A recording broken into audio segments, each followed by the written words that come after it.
Welcome back to our podcast. Today we have really special guests, and you guys are truly special people, and I feel privileged to have gotten to know you the past year or two. We have Dwight and Angelia Bell with a servant mission here in Brevard County. Now you'll explain to us more because you really expand further and beyond Florida, your work, stuff like that. So let's talk about, we'll get into the Capernaum Place momentarily, but let's talk about, quite frankly, you two. How did you come together in this journey in life? Well, it was definitely a God ordained. So you want to share your first part? Well, I was working. I went to interview for a job to get out of the music business for a little while because it was like taking a toll on me. And he was there when I interviewed for the job, and then I got the job.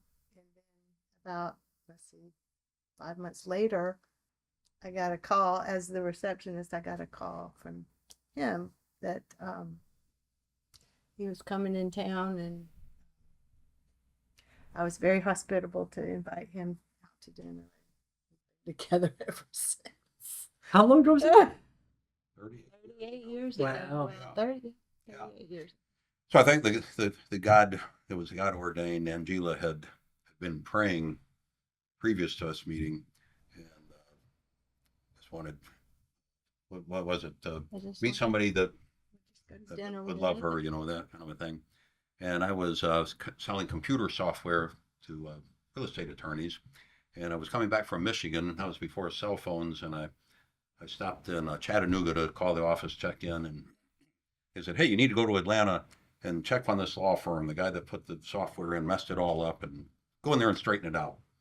If I called south of Atlanta, I would have never made, it would have been too late. So it was before I go in there. When I was sitting in there, Angelia came in for a job interview. I was watching all of these people come in for the job interview, and I knew she was going to get it. It was just, I could just tell it was obvious. Of course she did. And so then it took me a long time to fix that whole system. I had to keep going back, Because you didn't live in Georgia. I didn't know. I was in Florida, and then I had to move up there for a little bit. Then we got married, and then came back down here. So there was some commonality about the future together.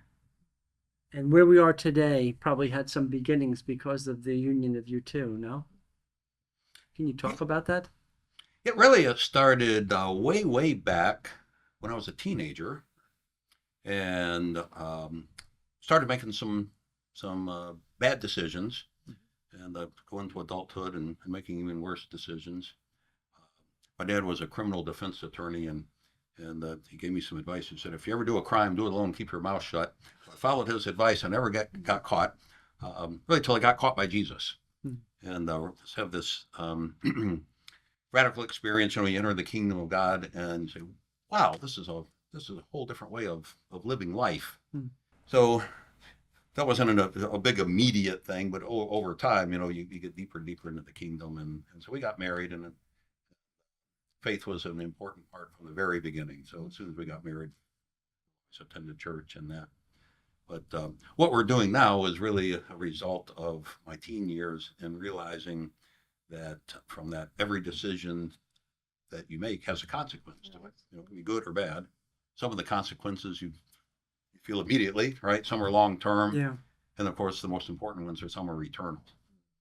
So it's a very personal journey.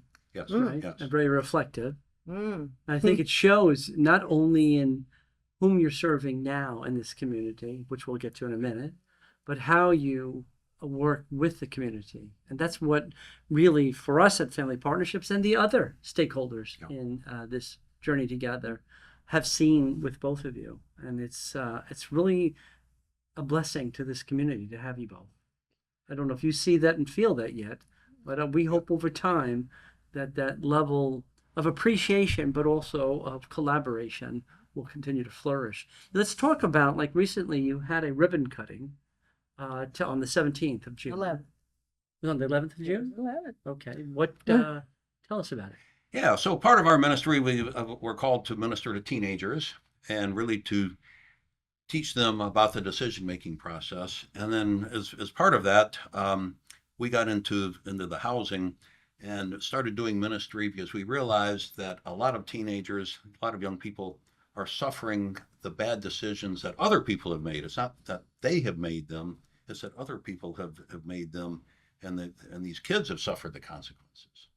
And just heart-wrenching stories you hear about these children that I mean, they turn into adults where they're still children, and they have no place to go. They built up thick walls because they keep getting hurt over and over again by people who are supposed to love them, right? So Yeah. you don't want to experience that love anymore, so you put a big wall up so you don't have to feel it. And we just felt called to do something about it. And so housing was we keep hearing that affordable housing. We've been into it already with our ministry, and we had some property and said let's see if we can do this.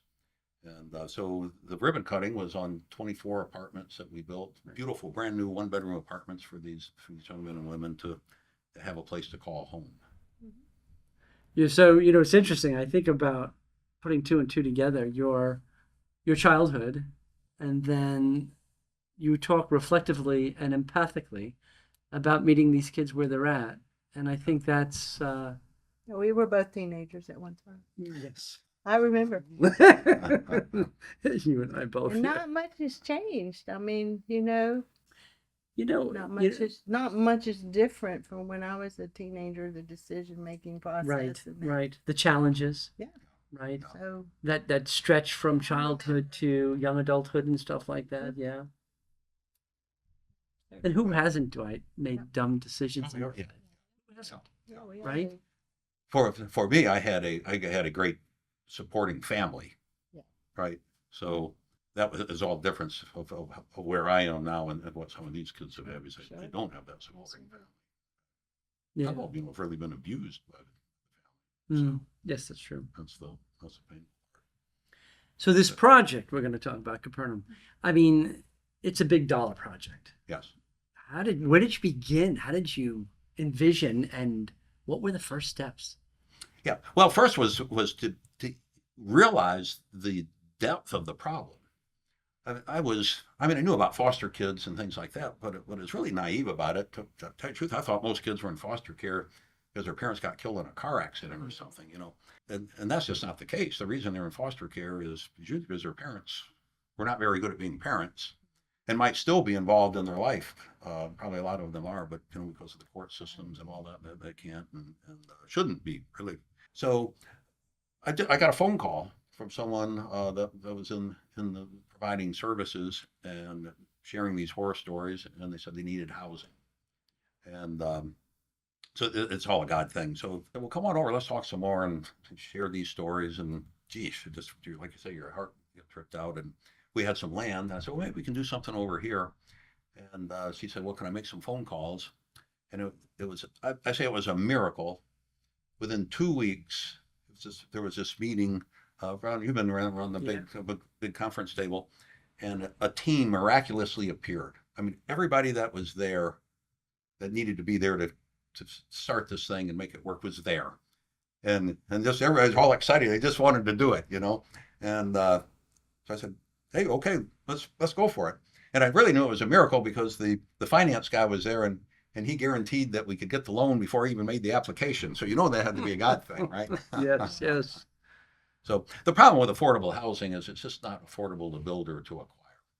And somehow you got to get the cost of the project down. So if you do get loans, that the cash flow comes in to pay the debt service and all of that. So we had been blessed with some equity in the ministry in that. We were able to make this thing work, get phase 2 going. But the reason that there's a shortage of affordable housing is just so expensive. And then when you think of in our arena who our tenants are, a for-profit landlord, that would not be their first choice of a tenant. Yeah. Right. So right. That's a very good observation. So huge shortage, but we want to solve it. And of course, even if the challenge of building these things and the permitting and the expense and all of that, from what I can see, really, believe it or not, that's the easy part of getting these things built. Now, the challenge is, how do we bring these young men and women in and that they will leave We want them all to leave, not because we don't like them anymore, Right. but because remember the old Jefferson show, I'm moving on up, Yes. is they're going to move out of this thing hopefully into their own home that they will own, Right. or a marketplace that they can afford because they're prospering. Yeah. Right. So we want them to leave, but the relationship that we're creating is eternal. Right. And so the joy, what we found with our, in other parts of our ministry, where these kids come back after you've mentored them, and then they share what they're doing, Yeah. that's the real payoff. Mhm. And so I can see that with these Yeah. young men and women. Down the road, they'll come back and Yeah, it was share. very clear when I got to become more familiar with you that it was very intentional transitional planning for young people to elevate out of systems that are more dependent driven as opposed to interdependent of, right? It's interesting you talk about the partners. What is that relationship like? And maybe just tell for the audience, if you see and feel Dwight's energy in this discussion, it is like that every time you bring us together in the community to talk about the issue of the day, right? And what's for tomorrow and stuff like that. And I get excited about that and wanted to share that with others. But so talk about the partnerships. The community collaboration, the community partnerships are absolutely vital, and it's the only way that we will solve this poverty situation that we have. What I say is we all have a part in it, but nobody has all the parts. And what I have found in other areas, and we're breaking through that with this partnership, is the silos and the competition and that kind of a thing. And I really believe that we're creating something totally new, where partners really come together. We keep our eye on the goal, which is to get these young men and women living a prosperous, self-productive life, that they know who they are in Christ, that their life is a joy to live for them, right? That's really the goal. However we can do that, that's the goal. And so our partnership, we all have that goal. Now, how do we work together using our gifts and to accomplish that? And I really believe that we're creating something right here in Brevard County that the goal is, okay, let's show it works, and that we can solve problems and then scale it. Yeah. Right. Family Partnerships has been a child welfare organization for, we're 25 years in the making here. And quite frankly, understanding how to bring people together, people who are diverse and from backgrounds and experiences that are very, very varied, coming together, have their own ideals, not only for what we're trying to do with these young people, but how do we work together? And I remember the early days, that was a challenging balance of, are we on the same page? And your patience, both of you, your patience endured. I'm sure inside your stomach must have been eating you up at some nights, and stuff like that. But I really admire the fact that you persevered. It's ironic when you think about that level of perseverance and what these young people are seeing with the leaders who are coming right from their heart to the table to figure out the kids, young people's tomorrow. So, I don't know if you recognize the appreciation around you, but if it isn't said, I want it to be echoed very much today. Well, thank you. Just I'll share a little story about how we got here. Years ago, with our aviation ministry, we have a helicopter and we do these golf ball drops. We do it for various charities and things like that.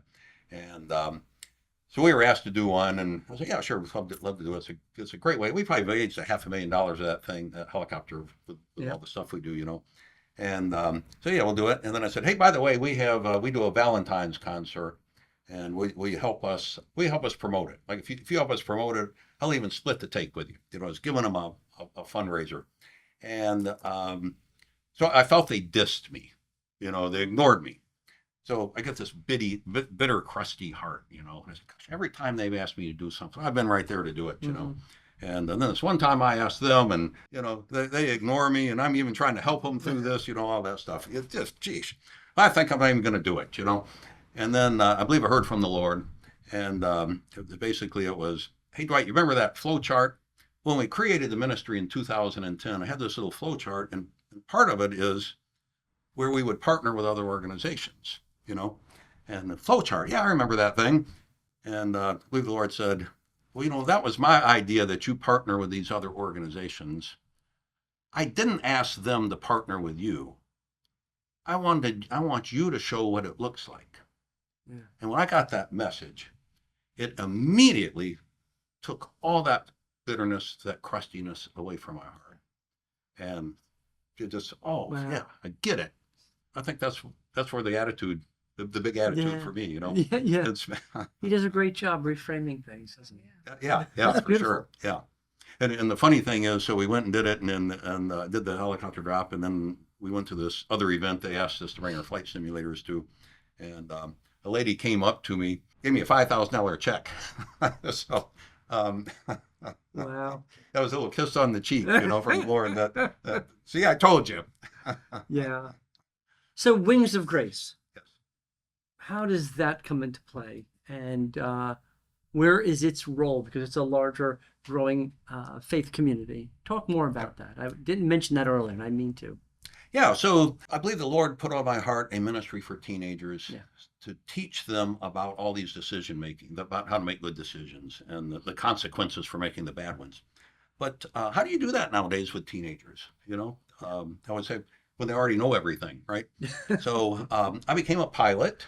That's and, another thing that was common even when we were growing up. We all knew it. Yeah, right. Yeah. Well, I knew it. Well, 17, absolutely. It wasn't until I in my 60s that I found out I knew everything. But so I became a pilot, and I realized that all of those aviation principles, you know, you're a pilot, that all those aviation principles, it's really a great way to teach about making good decisions, Yes. right? Because if you do something stupid in the airplane, it's apparent relatively soon, and you got to change course, right? Yeah.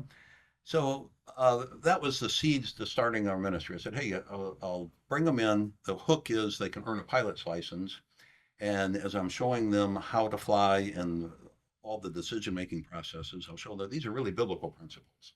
And so it'll be a backdoor way that I can share the gospel, especially with kids that aren't in church. What they know of Jesus is a term of exasperation on TV, like, oh, Jesus Christ, that kind of thing. So 2010, just with an idea, we threw some yard signs out around in the Atlantic. Teenagers, free flight lessons, and my cell number. I got 19 students, and didn't really know what we were doing at the time, but they kept coming back. Yeah. And Well, it was the snacks. It was the snacks. Yeah. We always had food for them. That's true. So they kept coming back, and then I realized that we were going to go broke giving flight lessons to youth. They have to earn their flight lessons by doing community service. So that gave us the idea of starting the real estate arm of the ministry. Back then, you know, the house prices were really cheap. So we started buying foreclosed homes, and the idea is we get teenagers to work on the properties during flight time, and then we'll fix them up, then we'll rent them out. That creates cash flow to pay for the airplane. So we'll create a self-sustaining ministry. Right. Then I found out if when a ministry owns a real estate, you know, I network a lot, that you start getting calls from people. And if a ministry owns real estate, well, that for sure opens up the door to ministry. And so we start getting all these calls